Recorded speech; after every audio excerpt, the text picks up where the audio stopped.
एक गांव था, नाम था ढोलकपुर। बड़ा ही शांत और सुंदर गांव था। लोग हमेशा खुशी से झूमते थे क्योंकि उस गांव में रहता था महाराज रायस्टार, जो अपने गांव के लिए एक शेर था जो कभी अपने लोगों के साथ गलत होने नहीं देता था। लेकिन उस गांव में छुपा था एक डरावना राज, एक राज जो सबके दिल में था पर जुबान पे नहीं। गांव के बीच एक सूखा हुआ पेड़ था जिसे लोग कहते थे श्रापित पेड़। ना कोई उसके पास जाता, ना कोई उससे आंख मिलाता। हर पूर्णिमा के अगले दिन उस पेड़ के नीचे एक लाश मिलती थी। लोग कहते रात में कोई आता है और लाश छोड़ जाता है, लेकिन कभी किसी ने कुछ देखा नहीं और देखता भी कैसे। जो देखता वो अगले दिन पेड़ के नीचे होता था। एक दिन रायस्टार ने ठान लिया, बस अब और नहीं, इस राज का अंत मैं ही करूंगा, क्योंकि ढोलकपुर का नाम मिट्टी में मिल रहा था। फिर एक पूर्णिमा की रात रायस्टार चुपके से जाकर पेड़ के पास बैठ गया। रात के 2 बजे एक आवाज आई, ठुंग ठुंग ठुंग ठुंग ठुंग ठुंग ठुंग ठुंग ठुंग सहूर।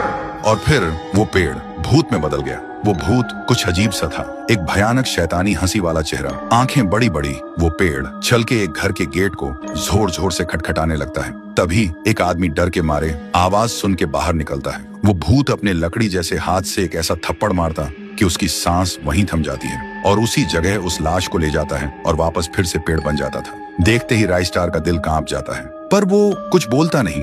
सुबह लोग भीड़ में जमा हुए और रायस्टार ने पहली बार उस पेड़ से बात करने की कोशिश की। पेड़ के अंदर से एक आवाज निकली, क्या तुम सब भूल गए मुझे? रायस्टार बोलता है, तू कौन है? पेड़ बोलता है, मैं हूँ ठुन ठुन ठुन साहुर।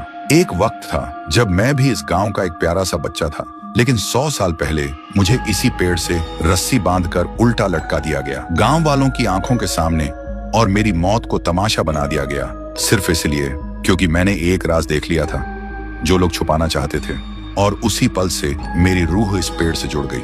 उस दिन से मैं इंसान नहीं, एक सज्जा बन गया, और हर पूर्णिमा में एक राजदार को चुनता हूँ और फिर उसे उसकी खामोशी का हिसाब देता हूँ। रायस्टार बोलता है, लेकिन अब तो वो लोग मर चुके हैं ना जो तेरा कसूरवार थे। अब तू मासूम लोगों को क्यों मार रहा है? पेड़ कुछ देर चुप रहता है, फिर बोलता है, ठीक है, बस एक बार मुझे याद करो, एक दिया जला दो, फिर मैं कभी किसी को नहीं मारूंगा। फिर रात में सब लोग आते हैं, एक एक दिया जलाते हैं, और तभी पेड़ अपने आप से आग पकड़ लेता है और आखिर में मुक्ति मिलती ठुन ठुन ठुन साहुर को।